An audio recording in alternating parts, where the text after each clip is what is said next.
मसीह यीशु में आप सबकी सलामती हो।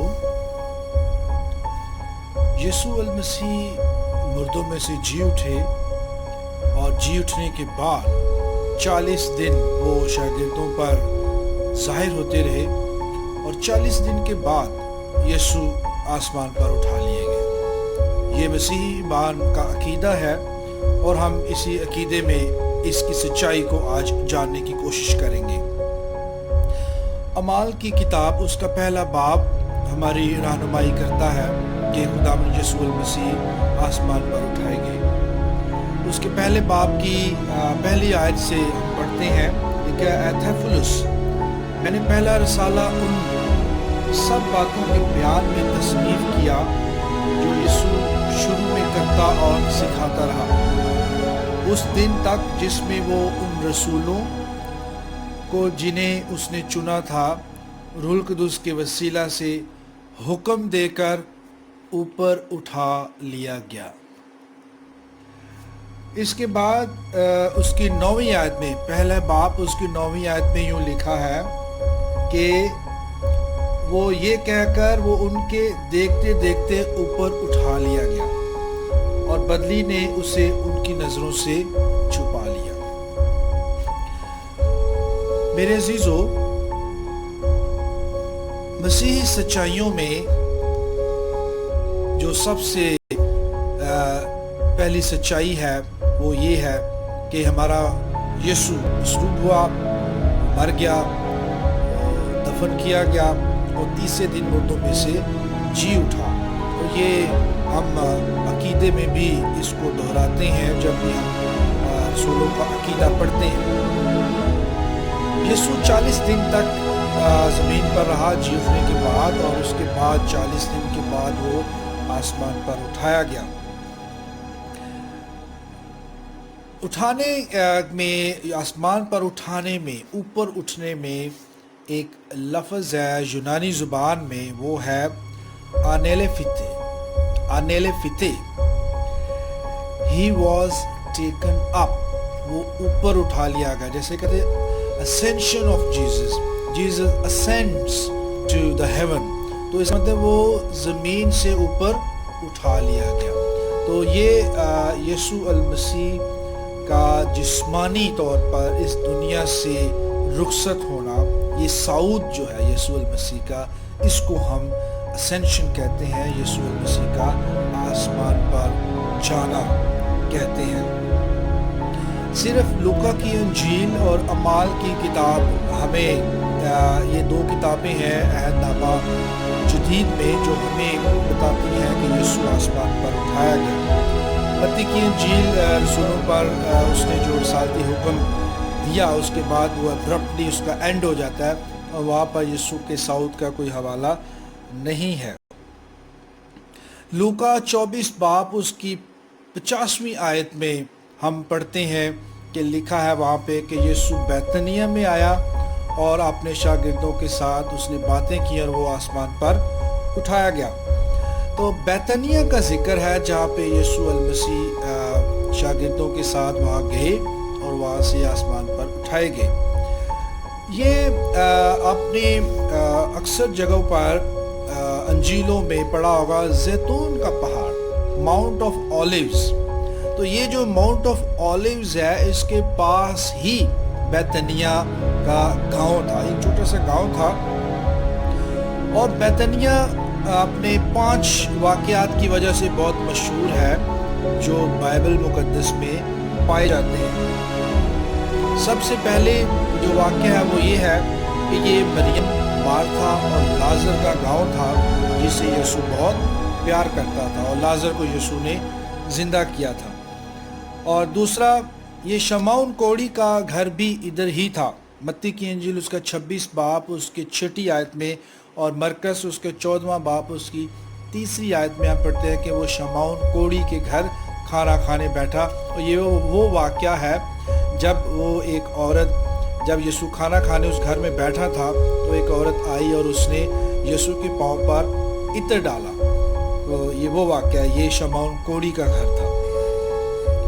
ये गांव जो है इसमें यीशु ने बैतनिया में लाजर को जिंदा किया यूहन्ना 11 बाब उसकी पहली से 46 आयत में हम इसको पढ़ते हैं। फिर यीशु का यरूशलेम में दाखिल होना, ये जब यीशु दुख सहने से पहले जब यरूशलेम में दाखिल होता है, ये जब खजूरों का इतवार जब हम मनाते हैं, तो ये भी बैतनिया के जो गांव है उसके करीब वाक़या हुआ।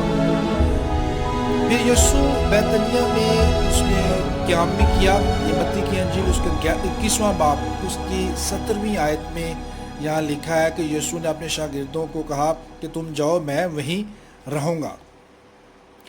शमौन कोढ़ी के घर में खाना खाया, यीशु को मसा किया गया, हमने देखा। मत्ती 26 बाब उसकी 6 आयत, मरकस 14 3 से 9 और यूहन्ना 12 बाब 1 से 8 आयत में यहाँ पे जिक्र। और 5वां जो वाक़या है वो है आसमान पर उठाए जाने के वक्त यीशु बैतनिया में मौजूद था, और ये माउंट ऑफ ऑलिव्स जैतून के पहाड़ के पास ही ये एक छोटा सा जगह है जहाँ पे यीशु अपने शागिर्दों के साथ गया और वहाँ से वो आसमान पर उठाया गया। लूका 24वां बाब उसकी 50वीं आयत में हम बैतनिया का जिक्र सुनते हैं। लूका 10 बाब उसकी 38 से 42 आयत में हम देखते हैं कि यीशु मरियम, मार्था और लाजर के घर में आता है, लेकिन वहाँ पे जगह का जिक्र नहीं है, बैतनिया का जिक्र नहीं है, लेकिन that was the place where he came।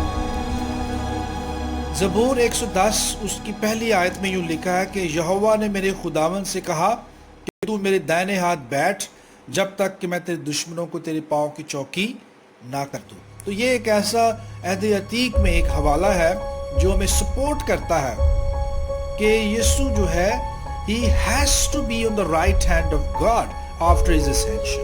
तो यहाँ पे हम देखते हैं कि अहदनामा अतीक में जो ज़बूरों में जो पेशन गोई की गई है वो यहाँ पे पूरी होती है, और यीशु जब आसमान पे उठाए गए तो वो बाप के दाहिनी तरफ जा बैठे।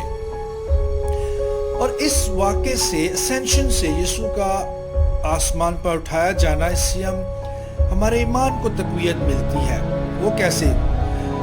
यीशु का दुख सहना, उसका मरना और उसका जी उठना, और जी उठने के बाद रसूलों को दिखाई देना, ये इस बात का सबूत है कि he has to die, he has to suffer। और वो सफरिंग क्यों है? because he has to ascend to the Father। और यीशु ने ये खुद अल्फाज कहे कि ज़रूर है, it is necessary कि इब्ने इंसान दुख उठाए और मरे और तीसरे दिन जी उठे। लूका 24 बाब उसकी 44 आयत से 46 आयत में ये मरकूम है। और एक बड़ी इंटरेस्टिंग बात वो यहाँ पे आपको बताना चाहता हूँ कि जहाँ लिखा है कि जब यीशु ऊपर उठाया गया तो लिखा है कि बादल ने उसे उनकी नज़रों से छुपा लिया। अमाल उसका पहला बाब उसकी 9वीं आयत में भी हमने पढ़ा था। क्लाउड,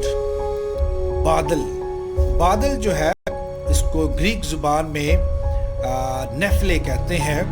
ये बादल जो है, ये बाइबल मुकद्दस में ये बड़ा अहम इसका किरदार है।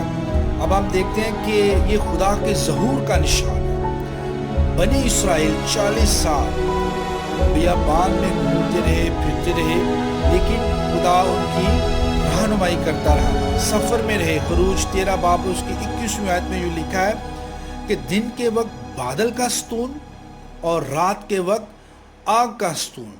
तो ये बनी इस्राएली कौम जब अपने कैंप्स लगाए होते तो सेंटर में वो उन्होंने एक खैमा लगाया हुआ था, और उस खैमे के बिल्कुल ऊपर एक बादल की शक्ल थी जहाँ पे खुदा का ज़हूर होता था, और दिन में वो बादल और रात के वक्त वो बिल्कुल वहाँ आग, ऐसे आग का समा होता था, रोशनी ही रोशनी होती थी। तो that was the presence of God they experienced in their life for 40 years। अहदनामा जदीद में भी हम देखते हैं कि मत्ती 17 बाब उसकी 5वीं आयत में लिखा है कि यीशु की सूरत तब्दील हुई जब ट्रांसफिगरेशन ऑफ द लॉर्ड, तो वहाँ लिखा कि नूरानी बादल ने उन पर साया कर लिया। ये वो वाक़या जब यीशु पतरस, याकूब और यूहन्ना को लेकर, ये भी वही है, उससे तो उनके पहाड़ पर जब ऊपर जाता है तो वहाँ क्या होता है, उसकी शक्ल बदलती। और वहाँ लिखा है बादल में से आवाज़ आई कि ये मेरा प्यारा बेटा है, इसकी پھر یسوع اپنے باپ کے پاس واپس جاتا ہے اور اب وہ زندہ ہے. He is alive and he is no more dead, اور وہ اپنے باپ کی دائنی طرف بیٹھا ہے. اور لوکا 24 باب اس کی 52ویں آیت میں ہم دیکھتے ہیں کہ جہاں لکھا ہے کہ جب شاگردوں نے یسوع المسیح کو آسمان پہ اٹھائے دیکھا کہ وہ یسوع آسمان پہ چلا گیا، ان کی نظروں کے سامنے لکھا ہے، اور وہ سجدہ کر کے اور بڑی خوشی کے ساتھ، نہایت خوشی کے ساتھ، joyous moment، وہ شاگرد جب یسوع مردوں میں سے زندہ ہوا تو they were afraid، خوف تھا ان کی لائف میں. لیکن جب وہ یسوع کو خود دیکھتے ہیں کہ وہ آسمان پر اٹھایا گیا، they were so happy، they were the happiest disciples of Jesus. and تو لکھا کہ وہ ہر روز ہیکل میں جایا کرتے تھے اور بلا ناغہ وہ دعا کیا کرتے تھے. That was the happiness they got after Jesus' ascension. اور یسوع کا آسمان پر اٹھایا جانا در حقیقت ہمارے لیے ایک بہت بڑی خوشخبری ہے. It's a greatest good news for us. تو وہ گڈ نیوز کیا ہے؟ کہ گڈ نیوز یہ ہے کہ یسوع نے وہ خدا جو چھپا ہوا تھا، جو ظاہر نہیں تھا، جو عہد نامہ عتیق میں جیسے ہم موسیٰ کی کہانی میں پڑھتے ہیں کہ موسیٰ نے خدا کا چہرہ دیکھا، اس کی کوشش، چہرے دیکھنے کی کوشش کی، لیکن پھر اس سے محروم رہا، صرف اس کا جلوہ ہی دیکھا. لیکن یسوع میں ہم خدا کو دیکھتے ہیں، خدا کی اصل صورت کو ہم یسوع میں دیکھتے ہیں، اور خدا کی اصل صورت یسوع نے ہی ہم پہ آشکارا کی ہے. کیونکہ ہم یسوع کو خدا پہچانتے ہیں، کیونکہ اسی نے ہمارے گناہوں کا کفارہ دیا اور ہمیں خدا کا حقیقی چہرہ دکھایا. ہم دیکھتے ہیں کہ اب یسوع ہمیں خدا کا اصل چہرہ دکھاتا ہے، کیونکہ وہ خود ہمارے درمیان رہا. ہم دعا مانگیں. اے خدا، تو نے آسمان پر جا کر ہمیں خدا کا اصلی چہرہ دکھایا. ہمیں اس چہرے کا نور ہماری زندگیوں میں ظاہر ہو تاکہ ہم تیرے نام کو جلال دیں. یسوع کے نام